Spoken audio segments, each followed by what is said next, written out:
இந்த காலை நேரத்துல ஆண்டவராகிய இயேசு கிறிஸ்துவின் நாமத்தினாலே உங்களை சந்திப்பதில் நான் மிகுந்த மகிழ்ச்சி அடைகிறேன். கர்த்தர் உங்களை இந்த புதிய நாளிலே சந்திப்பதிலே தேவன் எனக்கு கொடுத்த உங்களுக்கு தேவன் பெரிய கிருபைகளையும் நன்மைகளையும் இந்த நாளிலே தேவன் புதிய நாளை கர்த்தர் கொடுத்திருக்கிறார். ஆமென்.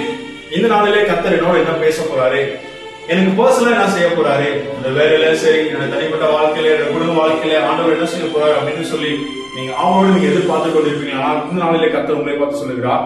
எபிரேயர் 11ஆம் அதிகாரம் 6வது வசனம். விசுவாசம் இல்லாமல் தேவனிடத்தில் பிரியமா இருப்பது கூடாத காரியம். ஏனென்றால் அவரை தேடுகிற பிள்ளைகளுக்கு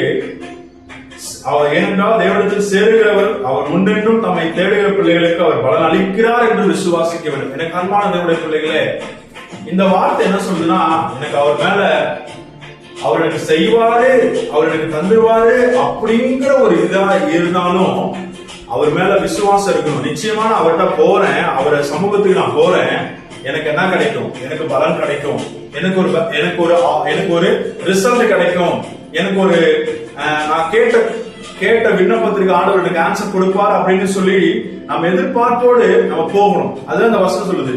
நான் திரும்ப வாசிக்கிறேன், நீங்க ஒரு நோட் டைம் கேளுங்க. எபிரேயர் 11ஆம் அதிகாரம் 6வது வசனத்துல, விசுவாசம் இல்லாமல் தேவனிடத்தில் பிரியமா இருப்பது கூடாத காரியம். ஏனென்றால் எனக்கு விசுவாசம், எனக்கு அவர் பிடிக்குங்க, எல்லாமே பிடிக்குங்க, ஆனா எனக்கு விசுவாசம் மட்டும் இல்லைன்னா அது கூடாத காரியம் ஆண்டவர் சொல்றாரு. இரண்டாவது காரியம் என்ன சொல்றாருன்னா, அவர் இடத்தில் சேருகிறவர், ஏனென்றில் தேவனிடத்தில் சேருகிறவர் அவர் உண்டென்றும் நமக்கு தேடுகிற பிள்ளைகளுக்கு அவர் பதில் அளிக்கிறார் என்று நம்ம என்ன பண்ணணுமா, விசுவாசிக்க வேண்டும் என்று சொல்லி சொல்றார். எனக்கு நம்பிக்கை இல்ல, ஆனா அவர் எனக்கு பிடிக்கும் அப்படின்னு சொல்றாரு வார்த்தை. அப்படி நம்ம எடுக்க கூடாது. அவர் விசுவாசிக்கிற பிள்ளைகளுக்கு நிச்சயமா நடக்கும்னு சொல்லி வசனம் சொல்லுது. எனக்கு அவரை பிடிக்குங்க, ஆனா விசுவாசம் இல்லைன்னா அது கூடாத காரியம் என்று வசனமே சொல்லுது. எனக்கு அன்பான தேவனுடைய பிள்ளைகளே, இன்னைக்கு உங்களை பார்த்து நான் சொல்றேன், உங்களுக்கு என்னதான் அவர் ஆண்டவராக இயேசுவை பிடிக்கும்னு இருந்தாலும் நீங்க அவர் மேல விசுவாசமா இருந்தீங்கன்னா தான் அது நிச்சயமா உங்களுக்கு நடக்கும்.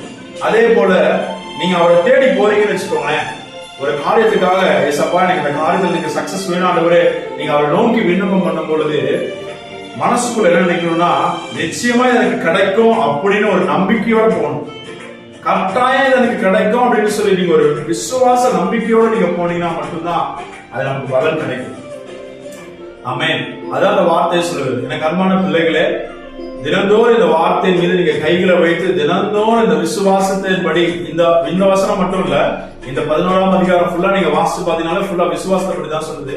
தினந்தோறும் நீங்க இந்த அதிகாரத்தை பத்தி நீங்க தினந்தோறும் நீங்க 5 வசனம் நீங்க வாசினாலே உங்களுக்குள்ள விசுவாசம் பொழுது விட்டு எரியும். ஆமென். இன்றைக்கு இந்த கால வேளையில கர்த்தர் உங்களை பார்த்து சொல்லுகிறார், விசுவாசம் இல்லாமல் தேவனிடத்தில் பிரியமா இருப்பது கூடாத காரியம். ஏனென்றில் தம்மை தேடுகிற பிள்ளைகளுக்கு அவர் பலன் அளிக்கிறார் என்று நாம் விசுவாசிக்க வேண்டும் என்று எபிரேயர் 11:6 இந்த வசனத்தை நீங்க மனப்பாடமா வச்சுக்கோங்க, மனசுல ஆழமா பதிய வச்சுக்கோங்க. நிச்சயமா இந்த வசனம் உங்களுக்காக வேலை செய்யும், இந்த வார்த்தை உங்களுக்காக வேலை செய்யும். ஆமென். Have a nice day. Bye bye. Thank you.